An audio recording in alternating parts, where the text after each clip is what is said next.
Bharatpur police station हम पहुँचे और जब हम अंदर घुसे उसके स्टेशन के तो पूरा पुलिस स्टेशन खाली था। बस रिसेप्शन पे एक लेडी बैठे हुए थे अपने नाइटी में। उन्होंने बोला कि तुम्हें ज़्यादा ही प्रॉब्लम है तो जाके मेडिकल करवा के लेके आओ। जब खींचा उतने में और एक लेडी ने उनको ज्वाइन करते हुए मुझे थप्पड़ मारा और नीचे गिराया और फिर 3 लेडी ऑफिसर्स मेरा बाल खींचते हुए घसीट के मुझे ले जा रहे थे। एक लेडी ऑफिसर ने मेरा पैंट पुल डाउन किया और वो आईआईसी ने अपना शर्ट रिमूव कर टेक आउट करके अपना पैंट नीचे करके अपना प्राइवेट पार्ट निकाल के मेरे मुंह के सामने हिला के बोला कि तू कहते थोड़ा नेबू की चुप हो। कुछ लड़के लोग थे जिन्होंने बोला कि लड़की है प्लीज़ जाने दो, ये सब मत करो। फिर ये सब कहा सुनी में जहाँ हमको टाइम मिला हम लोग वापस गाड़ी में बैठ गए और गाड़ी लॉक करके फिर फटाफट वहाँ से निकलने लगे घर की तरफ। घर से और थोड़ा ही आगे भरतपुर पुलिस स्टेशन है। तो गुरवंश ने बोला जब हम बाहर हैं और हमारे पास एक गाड़ी का रजिस्ट्रेशन नंबर था तो हमने बोला हम कंप्लेंट करते हुए ही फिर घर वापस जाएंगे। भरतपुर पुलिस स्टेशन हम पहुँचे और जब हम अंदर घुसे उसके स्टेशन के तो पूरा पुलिस स्टेशन खाली था। बस रिसेप्शन पे एक लेडी बैठे हुए थे अपने नाइटी में, यूनिफॉर्म में नहीं थे। तो मैंने उनसे पूछा कि यहाँ पे ऑफिसर इंचार्ज कौन है। उन्होंने बोला वही है। फिर मैंने उनको एक एफआईआर लिखने के लिए बोला। उनको मैंने एक्सप्लेन किया पूरा इंसिडेंट जो भी हुआ। उन्होंने कोई मुझे ध्यान नहीं दिया। फिर मुझे उनको फिर से रिपीट करना पड़ा कि ये ऐसे ऐसे हुआ है। उन्होंने बोला कि तुम्हें ज़्यादा ही प्रॉब्लम है तो जाके मेडिकल करवा के लेके आओ। मैं बोला हम मेडिकल खुद से हमें कहीं कुछ नहीं कराना है, हम वापस घर जाएंगे, हमें आप बस एफआईआर लिखिए देन हम वहाँ से चलते बनेंगे। उन्होंने फिर भी कुछ एक्शन नहीं लिया और बोला जाके आप लोग चुप करके बैठ जाओ, हमारा पेट्रोल व्हीकल वापस आएगा, हमारे सीनियर ऑफिसर्स आएंगे, आप वहीं बात करना। कुछ आधे घंटे या 40 मिनट में वो पेट्रोल व्हीकल वापस आई जिसमें से और 2 फीमेल ऑफिसर्स और 3 मेल ऑफिसर्स आए। और फिर उन लेडी ने उन सबको बताया कि मैं गुरवंश वहाँ पे उनको चीख चिल्ला रहे हैं और उनके साथ मिसबिहेव कर रहे हैं। हमने फिर से वापस रिपीट किया कि हमें बस एफआईआर लिख के वहाँ से निकलना है। फिर एक मेल ऑफिसर ने एक पेपर और कलम गुरवंश को दिया कंप्लेंट लिखने के लिए और जैसे ही वो एक लाइन लिखना ख़त्म किए थे उतने में ही पीछे से एक मेल ऑफिसर ने उनको आके पकड़ के उनको पूरा स्ट्रिप डाउन करके उनके सारे के सारे बिलोंगिंग्स लिए और उनको खींच के, उनका शर्ट भी फट गया था, उनको खींच के लॉकअप में डाला। जब लॉकअप में डाला तो फिर मैं उनको बहुत ही ज़ोर से बोली कि आप ये नहीं कर सकते हैं और ये इलीगल है क्योंकि वो मिलिट्री आर्मी में है और आप उनको सेल में नहीं, कस्टडी में नहीं ले सकते हैं। और मैंने उनको एक्सप्लेन और आइडेंटिटी करवाया कि मैं एक लॉयर हूँ और मैं समझ रही हूँ कि आप ये जो कर रहे हैं क्रिमिनल है, आप नहीं कर सकते इसको।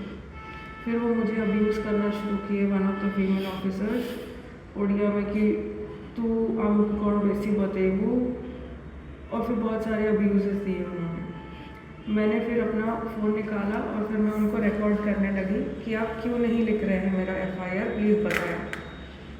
मुझे रीज़न नहीं पता है अभी भी, मैं जो सोच पा रही हूँ मेरा उनको इतना बोलना और उनको रिकॉर्ड करना उनको शायद गुस्सा दिलाए और इसलिए उतने में ही एक फीमेल ऑफिसर ने आके मुझे बाल पकड़ते हुए खींचा।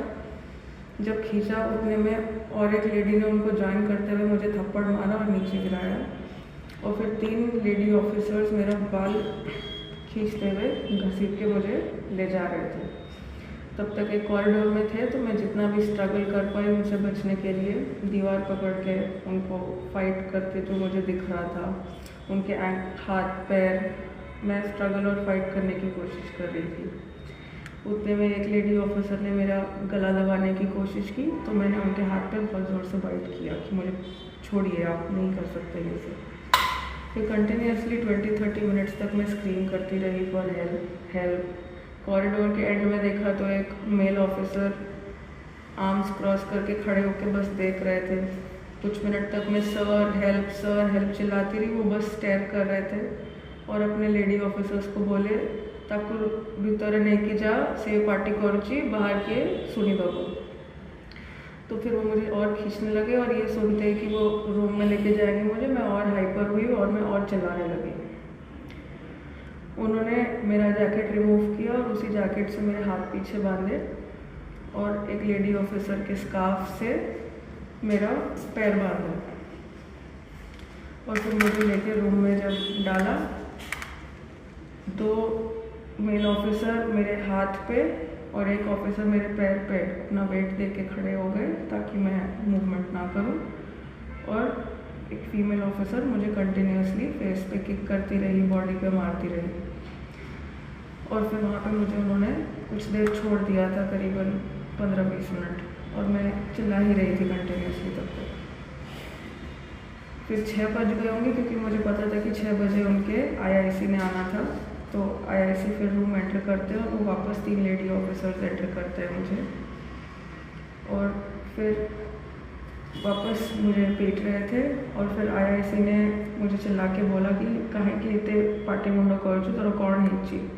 देन मैंने उनको बताया कि अगर आप यहाँ पे सीनियर हैं और अभी आए हैं, ऐसा ऐसा हुआ है।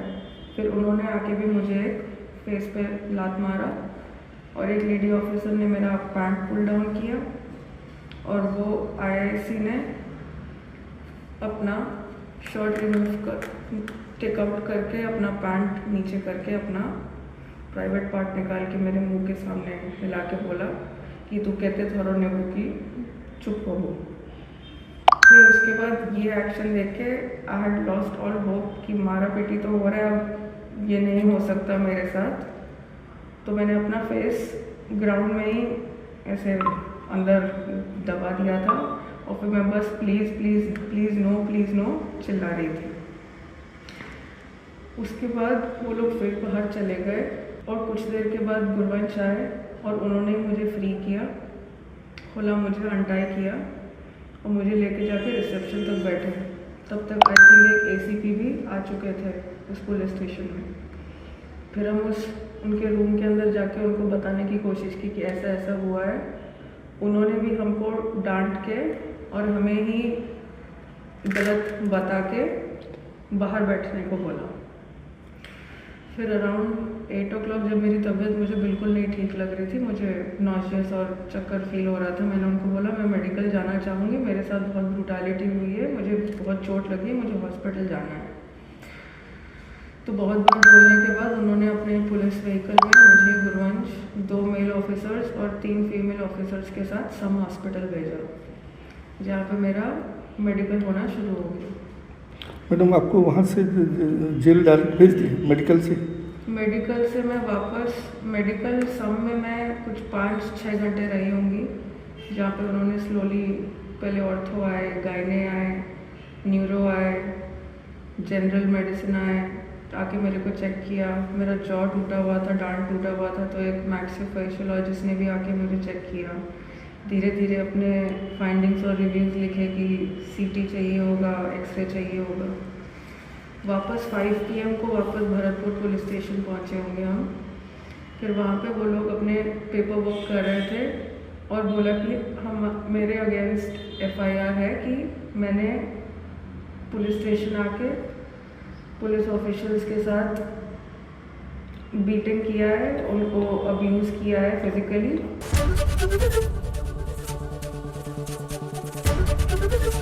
ABP गंगा, खबर आपकी, जुबान आपकी।